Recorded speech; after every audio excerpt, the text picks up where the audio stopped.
আচ্ছা, আমরা অভিমান কার উপর করি? অপরিচিত সেই মানুষটার উপর, যে কিনা তোমার কথা কখনো ভাবেই না? নাকি সে, যে তোমার কথা ভেবে তোমার ভালোর জন্য নিজেকে প্রচন্ড কষ্টে নিমজ্জিত করে? আসলে অভিমান এক অদ্ভুত অনুভূতির নাম, যার কোনো আবিধানিক অর্থ দিয়ে গভীরতা মাপা যায় না। এটি কেবল তাদের উপরই হয় যাদের প্রতি আমাদের প্রবল অধিকার বোধ আছে। অনিমেষ আর তুলির গল্পটা ঠিক সেই অভিমানের সুতোয় বোনা, যেখানে ভালোবাসার সম্পর্ক আর অধিকারের সীমানা মিলেমিশে একাকার হয়ে গিয়েছিল। অনিমেষ মানে অনিমেষ মুখার্জি পেশায় একজন বেসরকারি সংস্থার কর্মী। মা, বাবা আর ছোট্ট বোনকে নিয়ে তার ছোট্ট পরিবার। বাবা অভিষেক মুখার্জি চাকরি থেকে রিটায়ার্ড করেছেন মাস তিনেক হলো। অনিমেষের কাঁধে এখন পাহাড় সম দায়িত্ব। বাবার রিটায়ারমেন্টের পর সংসারের হাল ধরতে গিয়ে সে বুঝতে পারল মধ্যবিত্ত জীবনের হিসেবগুলো কতটা জটিল। একদিকে বোনের পড়াশোনা, অন্যদিকে বাবা মার বার্ধক্যজনিত অসুস্থতা, সব মিলিয়ে অনিমেষ যেন এক গোলক ধাঁধায় পড়ে গেছে। আর ঠিক এই সন্ধিক্ষণেই শুরু হলো তার আর তুলির সম্পর্কের সেই টানাপোড়ান। তুলি ওর জীবনের সেই আশ্রয়, যেখানে সে দিনের শেষে ক্লান্তি জুড়োতে যায়। কিন্তু অনিমেষের ক্রমশ মনে হতে লাগলো, সে যদি তার এই অভাব আর অস্থিরতার সংসারে তুলিকে জড়িয়ে ফেলে, তবে সেটা হবে তুলির প্রতি ভয়ানক অন্যায়। তাই একটা বড় সিদ্ধান্ত নিয়ে নিল তুলির অজান্তেই। তুলিকার গত এক সপ্তাহ একদম ভালো যাচ্ছে না। মন মেজাজ একটুও ঠিক নেই। এমনিতে সে শান্ত প্রকৃতির মেয়ে, এখন তো আরো শান্ত হয়ে গেছে। অফিসের কলিগরাও বেশ অবাক। তুলিকা, তুলিকা। দুবার ডাকার পরেও কোনো সাড়া শব্দ না পেতে ওর সবচেয়ে কাছের কলিগ মিতালি একটু জোরেই ধাক্কা মারলো। উম, হ্যাঁ, কিছু বলছো দি? প্রচন্ড ধাক্কা খাওয়ার পর তুলিকা ভাবনার রাজ্য থেকে বের হয়ে এলো। হ্যাঁ বলছি তো। কি হয়েছে তোমার? লাঞ্চ টাইম চলছে অথচ প্রজেকশন শেষ করে এসে চুপচাপ বসে আছো। লাস্ট উইক থেকে দেখছি কোনো কিছুতেই মন নেই। তোমার বাড়িতে কি কোনো সমস্যা?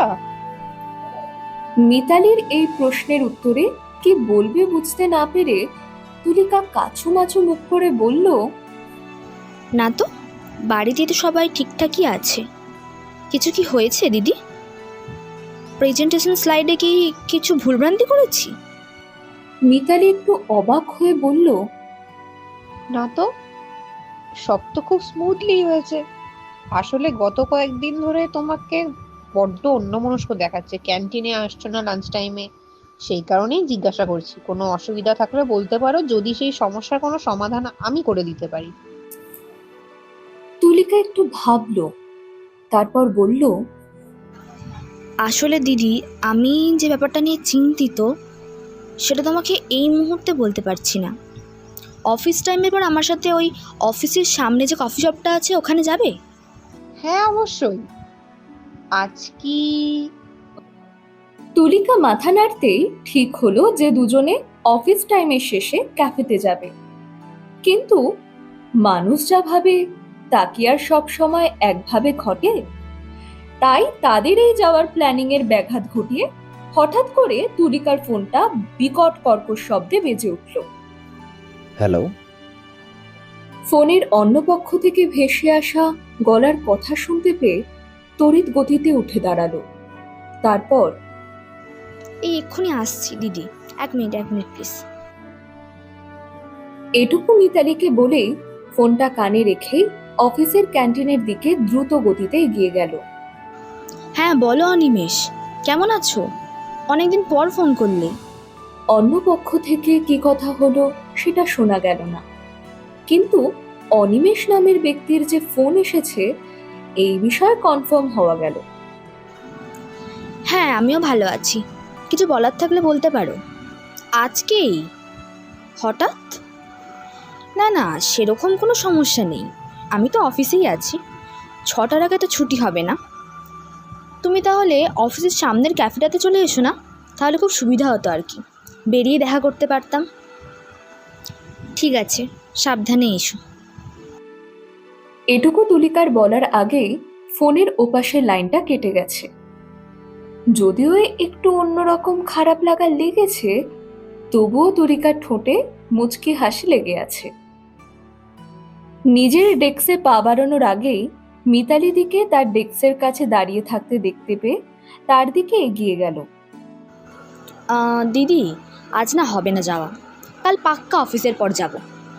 অনেক কিছু বলারও আছে তোমাকে, আজ না একজনের সাথে দেখা করতে যেতে হবে।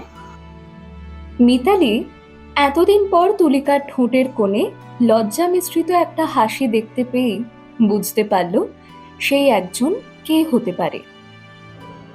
সে ঠিক আছে, কিন্তু সেই একজন যে কে হতে পারে তা বুঝতে পারছি। মিতালি হেসে বলে উঠতেই তুলিকার গাল দুটোতে লজ্জায় লাল আভা দেখা দিল।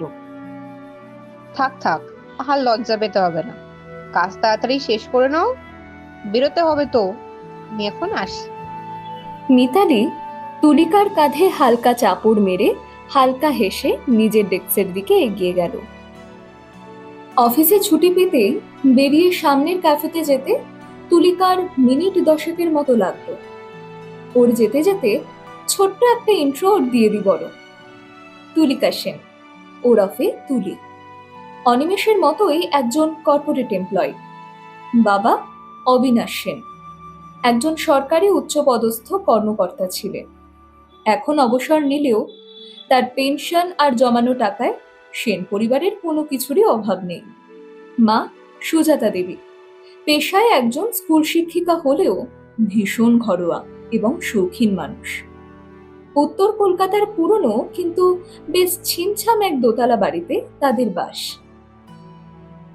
একমাত্র সন্তান হওয়ায় মধ্যবিত্ত পরিবারের যে স্ট্রাগল জীবন আছে তার ছাপ কখনো তুলিকার জীবনে পড়েনি। এক প্রকার সোনার চামচ মুখেই বড় হয়েছে সে। অভাব শব্দটার আভিধানিক অর্থ জানলেও তার কঠোর বাস্তব রূপটা দেখার সুযোগ তুলিকার কোনোদিন হয়নি। মাস শেষে বাবার পেনশনের টাকা আর মায়ের মাইনে দিয়ে তাদের ছোট্ট সংসারটা বড্ড বেশ ভালোভাবেই চলে। নিজের উপার্জিত অর্থটা তাই তার কাছে কেবল শখের বা বাড়তি সঞ্চয়ের একটা মাধ্যম মাত্র। যাই হোক, এই গেল তুলিকার পরিচয়। আবার আমরা গল্পে ফিরি, কেমন? ক্যাফে আড্ডার কাচের দরজার সামনে দাঁড়ালো তুলিকা, এক মুখ ভর্তি উজ্জ্বল হাসি নিয়ে।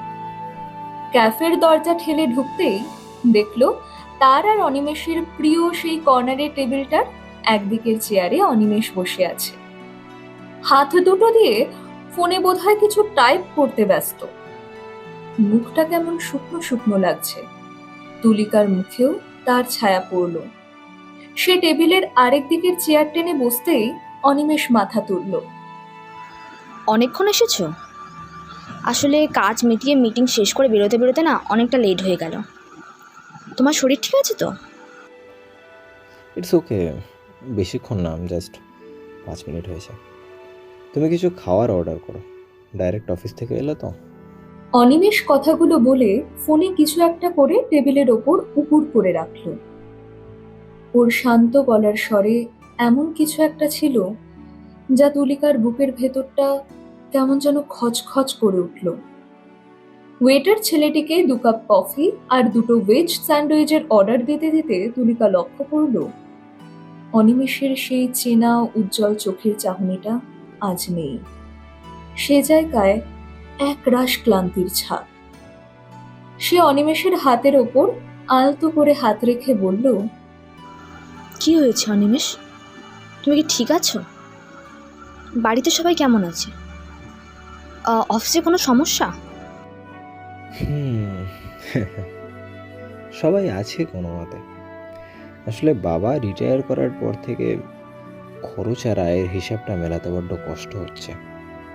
তারপর মায়ের এত বড় একটা অপারেশন, সব মিলিয়ে আমি আর কুলিয়ে উঠতে পারছি না। তুলিকা শান্তভাবে ওর কথাগুলো শুনছিল। সে জানে অনিমেষ ভীষণ জেদি আর আত্মসম্মানী, তাই হুট করে কোনো সাহায্যের কথা বলা মানে ওকে আঘাত করা। তুলিকা বলল, আমি তো আছি তোমার পাশে। আমরা দুজনে মিলে কি একটা সমাধান বের করতে পারি না? অনিমেষ এবার তুলিকার চোখের দিকে সরাসরি তাকালো। ওর দৃষ্টিতে এক অদ্ভুত রকমের কঠোরতা খেলা করছে। ও ধীর স্বরে বলল, সেই সুযোগটাই নেই বলেই তো তোমাকে আজ ডেকেছি তুলি। আমি ঠিক করেছি আমাদের এই সম্পর্কটার এখানে ইতি টানা দরকার। আমার এই অনিশ্চিত জীবনে আমি তোমাকে টেনে এনে তোমার সুন্দর ভবিষ্যৎটা নষ্ট করতে পারবো না। তুমি তো জানো আমাদের জগতের পার্থক্যটা কতটা আকাশ পাতাল। ক্যাফের এসি ঠান্ডা হাওয়ার মাঝেও তুলিকার কপালে বিন্দু বিন্দু ঘাম জমল। ও অনিমেষের হাতটা আরো শক্ত করে ধরে বলল, তা পার্থক্যটা কি তুমি আজ নতুন দেখলে অনিমেষ? নাকি এতদিন পার্থক্যগুলো ছিল না? এই কথাগুলো কি সত্যি আমার মঙ্গলের জন্য, নাকি তুমি অন্য কারোর জন্য আমাকে ছেড়ে দিচ্ছ? অনিমেষ একবার চোখ তুলে তুলিকার দিকে তাকালো, কিন্তু কোনো উত্তর দিল না। ক্যাফের চারপাশটা তখন লোকে লোকারণ্য, কিন্তু ওই ছোট্ট টেবিলে যেন একটা অস্বস্তিকর আবহাওয়ার সৃষ্টি হয়েছে। দুই নরনারী দুজনেই চুপচাপ। এরই মাঝে দুজনের জন্য কফি আর স্যান্ডউইচ দিয়ে গেছে। ওয়েটার ছেলেটা চলে যেতেই তুলিকা মরিয়া হয়ে বলে উঠল, কিছু বলছো না কেন অনিমেষ? তুমি অন্য মেয়ের জন্য আমাকে ছেড়ে দিচ্ছ? স্টপ ইট তুলিকা। তুমি যদি মনে করো আমি অন্য কোনো মেয়ের জন্য তোমাকে ছেড়ে দিচ্ছি তো তাই মনে করো, তবে একটা কথা বলি, কখনো না জেনে কোনো কিছুতে কমেন্ট করতে নেই। তাতে তুমি জানতেও পারবে না তোমার বলা কথাটাতে কতটা আহত হতে পারে কেউ। আসছি আমি, ভালো থেকো। অনিমেষ খাবারের বিল মিটিয়ে একটা মুহূর্ত আর সেখানে বসলো না। উঠে দাঁড়িয়ে একবার তার দিকে তাকিয়ে বড় বড় পা ফেলে যখন ক্যাফের কাচের দরজাটা ঠেলে বেরিয়ে গেল, তুলিকা তখনও পাথরের মতো ওভাবেই বসে রইল। ক্যাফের ভেতরে মানুষের কলরব, কফির মেশিনের শব্দ সবই যেন ওর কানে এসে ঝাপসা হয়ে যাচ্ছে। বাইরে তখন বিকেলের আলো মরে এসেছে, চারপাশটা একটু ঝাপসা হয়ে এসেছে। তুলিকা বসে বসে কাচের জানালা দিয়ে দেখল অনিমেষ রাস্তায় ভিড়ে মিশে যাচ্ছে। ওর নিজেকে বড্ড অপরাধী মনে হতে লাগলো। যে মানুষটা নিজের সর্বস্ব দিয়ে তার পরিবারকে আগলে রাখার চেষ্টা করছে, তার উপর এমন একটা অপবাদ সে কিভাবে দিল? সে ফুঁপিয়ে ফুঁপিয়ে কেঁদে উঠল। অন্যদিকে অনিমেষ তখন ভিড় বাসে ঝুলে বাড়ির দিকে ফিরছে। ওর পকেটে এখন মোটে কয়েকটা টাকা অবশিষ্ট। ক্যাফের ওই বিলটা মেটানোর পর কালকের বাজারের টাকাটাও বোধহয় হাতে নেই। আবার তাকে হয়তো মুদির দোকানে ধার করতে হবে। চোখ দুটো ওর ভিজে আসছে অভিমানে। সে ভাবল, তুলি কি করে ভাবলো আমি অন্য কারোর জন্য ওকে ছাড়ছি? আমি তো ওর জন্য নিজেকে ছাড়িয়ে নিচ্ছি, যাতে ও কোনোদিনও অভাবের ছায়া না দেখে। যে মানুষটা নিজের ছোট বোনের পড়ার খরচ জোগাতে নিজের সমস্ত শখগুলো বিসর্জন দিচ্ছে, সে কী করে আর একটা মেয়ের স্বপ্ন নিয়ে খেলতে পারে? এইটুকু বিশ্বাসও তার ভালোবাসার মানুষের প্রতি নেই। বাস স্ট্যান্ড থেকে নেমে হেঁটে আসতে আসতে এই কথাগুলোই তার বারবার মনে পড়তে থাকলো। একতলা বাড়িটার সামনে এসে দেখলো বারান্দার টিম টিম আলোটা জ্বলছে। জং ধরা লোহার গেটটা খুলতেই যে ক্যাচ ক্যাচ শব্দটা হলো, সেটা যেন অনিমেষের বুকের ভেতরকার যন্ত্রণারই প্রতিধ্বনি। বারান্দার ইজি চেয়ারে বাবা বসে আছেন। 3 মাস আগে রিটায়ার করার পর মানুষটা যেন হঠাৎ করে অনেক বুড়ো হয়ে গেছেন। অনিমেষকে দেখেই তিনি চশমাটা নাকের ডগায় নামিয়ে আনলেন। বিল্লি খোকা, এত দেরি হলো যে বড়? তোর বোনটা তো সেই কখন থেকে পড়ার টেবিলে বসে আছে, অঙ্কগুলো নাকি মিলছে না। অনিমেষ গলার স্বর স্বাভাবিক করার চেষ্টা করে বলল, হ্যাঁ বাবা, একটু কাজ ছিল। তুমি তিতলিকে ডাকো, আমি ফ্রেশ হয়েই ওর কাছে বসছি। ঘরের ভেতরে ঢুকতেই ওর নাকে এলো ওষুধের সেই চেনা ভ্যাপসা গন্ধ। একপাশে ডাইনিং টেবিলে মা তিতলিকে নিয়ে বসে আছেন। তিতলির সামনে এক রাশ বইপত্র ছড়ানো। সামনের বছর ওর উচ্চ মাধ্যমিক। অনিমেষ জানে এই মেয়েটার স্বপ্ন আকাশ ছোঁয়া, আর সেই স্বপ্নকে ডানা দেওয়ার দায়িত্বটাও ওর একার। মা মুখ তুলে তাকালেন। মায়ের চোখে সেই চেনা জিজ্ঞাসা। বাজার থেকে কিছু আনলি? সকালে যে বললি চাল বাড়ন্ত। অনিমেষের পকেটে তখন পড়ে থাকা কয়েকটা খুচরো মুদ্রা বিদ্রূপ করছে ওকে। ক্যাফেতে তুলিকার সাথে শেষ কফি আর খাবারের বিলটা দিতে গিয়ে পকেট প্রায় গড়ের মাঠ। সে ম্লান মুখে বলল, মা, আজ বড্ড দেরি হয়ে গেল। আমি কাল সকালেই মোড়ের দোকান থেকে সব নিয়ে আসবো ওখানে। মা আর কিছু বললেন না। সম্ভবত অনিমেষের ফ্যাকাশে মুখটা দেখে পরিস্থিতি বুঝে নিলেন। কিন্তু অনিমেষের মনের ভেতর তখন ঝড় বইছে। সে যখন তিতলির পাশে গিয়ে বসলো, তিতলি আবদারের সুরে বলল, দাদা, একটা নতুন জ্যামিতি বক্স লাগবে রে, আগেরটার কম্পাসটা না ভেঙে গেছে। অনিমেষ ওর মাথায় হাত রেখে আলতো করে বলল, পাবি রে বোন, তোকে সামনের মাসেই একটা এনে দেবো। এখন তুই মন দিয়ে পড়াশোনা কর। বলতে বলতে অনিমেষের চোখে ঝাপসা হয়ে এলো তুলিকার মুখটা। তুলিকা হয়তো এখন ওর নরম বিছানায় শুয়ে অভিমান করছে, কিংবা ডিনারে বাবার সাথে গল্প করছে। ওর বাড়ির অভাবহীন নিশ্চিন্ত জীবনটার কথা ভেবে অনিমেষের বুকটা আবার হাহাকার করে উঠল। সে ভাবল, তুলির সবটা না জেনে কমেন্ট করা উচিত হয়নি। ও জানে না এই কয়েকটা টাকা বাঁচানোর জন্য আমাকে আজ কতটা নিচে নামতে হলো। ও জানলে হয়তো আমাকে করুণা করতো, আর আমি সেই করুণা সহ্য করতে পারতাম না। আর সেজন্যই ওর থেকে নিজেকে দূরে সরিয়ে নিতে চেয়েছি। নিজের ঘরে কোণে রাখা পুরনো স্টাডি টেবিলটা ড্রয়ারে রাখা তুলিকার সেই শেষ জন্মদিনের দেওয়া পেনটার দিকে তাকিয়ে অনিমেষ বিড়বিড় করে বলল, তুলি, একটু আমায় বুঝলে না? ভালো থেকো তুমি, সব সময় ভালো থেকো। পরদিন সকালে অনিমেষ বিছানায় ঘুমিয়ে ঘুমিয়ে মার বোনের কণ্ঠস্বরের পাশাপাশি একটা সুন্দর মেয়ের গলা শুনতে পেল। অনিমেষ তন্দ্রাচ্ছন্ন ভাবটা এক নিমেষে কেটে গেল। এই গলার স্বর এখানে? সে কি স্বপ্ন দেখছে? কাল রাতে যে মানুষটার স্মৃতি বুকের ভেতর পাথর দিয়ে চেপে দেওয়ার চেষ্টা করছিল, তার কণ্ঠস্বর সকালবেলা নিজের ভাঙাচোরা বাড়ির উঠোনে শুনতে পাবে, এটা সে কল্পনাও করতে পারেনি। ধড়মড় করে বিছানা ছেড়ে জানলার ধারে গিয়ে দাঁড়ালো অনিমেষ। বাইরের দৃশ্য দেখে তার বিস্ময়ের সীমা রইল না। অনিমেষ দেখল তিতলি আর তার মা দুজনেই তুলিকাকে ঘিরে দাঁড়িয়ে আছে। তুলিকার হাতে বড় বড় দুটি শপিং ব্যাগ। সে হাসি মুখে তিতলির সাথে কথা বলছে, যেন কত কালের চেনা জানা। এই নাও তিতলি, তোমার জন্য সামান্য কিছু জিনিস এনেছি, আশা করি এগুলো তোমার কাজেই লাগবে। মা একটু ইতস্তত করে বললেন, কিন্তু মা, তুমি তো অনিমেষের অফিসের বন্ধু, এত সব আনার কি দরকার ছিল? প্রথমবার এলে। তুলিকা সোহাগ দেবীর দুটো হাত ধরে স্নিগ্ধ স্বরে বলল, কাকিমা, আমি শুধু ওর সহকর্মী নই, ওর খুব কাছের বন্ধু। আর বন্ধুর ছোট বোন মানে তো আমারও বোন। আপনি প্লিজ লজ্জিত হবেন না।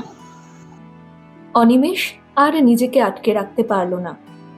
গায়ে একটা পুরনো চাদর জড়িয়ে সে বাইরে বেরিয়ে এলো।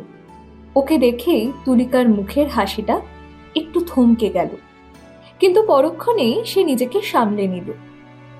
অনিমেষ রুক্ষস্বরে বলল, তুমি এখানে কেন এসেছো তুলিকা? আর এসব কি? আমি তোমাকে বলেছি না? অনিমেষের কথা শেষ হওয়ার আগেই তুলিকা ওর খুব কাছে এগিয়ে এলো। ওর চোখে এখন আর সেই অভিমান নেই, বরং এক গভীর স্থিরতা।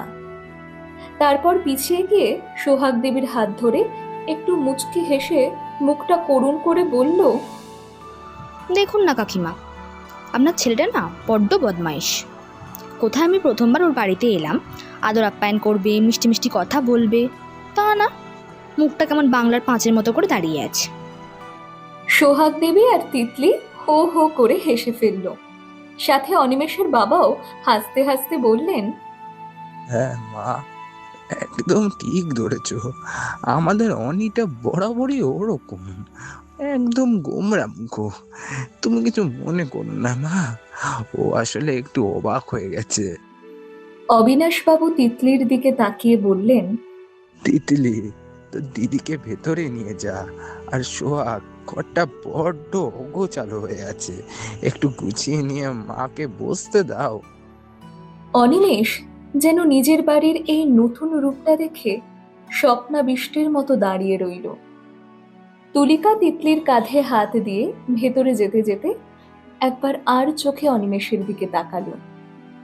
সেই চাহনিতে কোনো অহংকার, রাগ কিচ্ছু নেই, আছে কেবল এক রাশ ভরসা।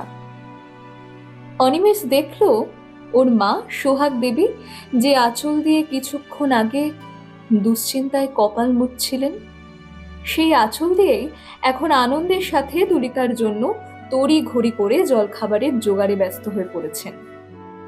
তিতলি ওর নতুন জ্যামিতি বক্সটা খুলে বারবার তুলিকাকে দেখাচ্ছে, আর তুলি মন দিয়ে শুনছে ওর ছোট্ট ছোট্ট সব স্বপ্নের কথা। অনিমেষের বাবা ওর পাশে দাঁড়ালেন, মৃদু স্বরে বললেন, খোকা, জীবনে সব লড়াই একা লড়তে নেই। কিছু লড়াইয়ের পাশে এমন একজনকে থাকা দরকার যে তোকে কোনোদিনও একা ছাড়বে না, আজীবন ভরসা দিয়ে তোর পাশাপাশি থেকে যাবে। মেয়েটা ভালো রে, কোনোদিন অবহেলা করিস না। অনিমেষ এবার মাথা নিচু করল। ওর ভেতরের সেই বিষণ্ণ অভিমানটা যেন ধীরে ধীরে কর্পূরের মতো উবে যাচ্ছে। তুলিকা ঘর থেকে উকি দিয়ে হাসি মুখে বলল, তা এই যে অনিমেষবাবু, দাঁড়িয়ে দাঁড়িয়ে আকাশ পাতাল না ভেবে চট করে ফ্রেশ হয়ে নিন। কাকিমা লুচি আর আলুর দম বানাচ্ছেন, আর আমি কিন্তু 3টে লুচি একা খাবো বলে দিচ্ছি। অনিমেষের ঠোঁটের কোণে এবার সত্যিকারের একটা হাসি ফুটে উঠল। এই প্রথম আজ তার ভাঙা চোরা বাড়ির বারান্দাটাকে পৃথিবীর শ্রেষ্ঠ জায়গা বলে মনে হলো। ও বিড়বিড় করে বলল, বড্ড জেদি মেয়েটা।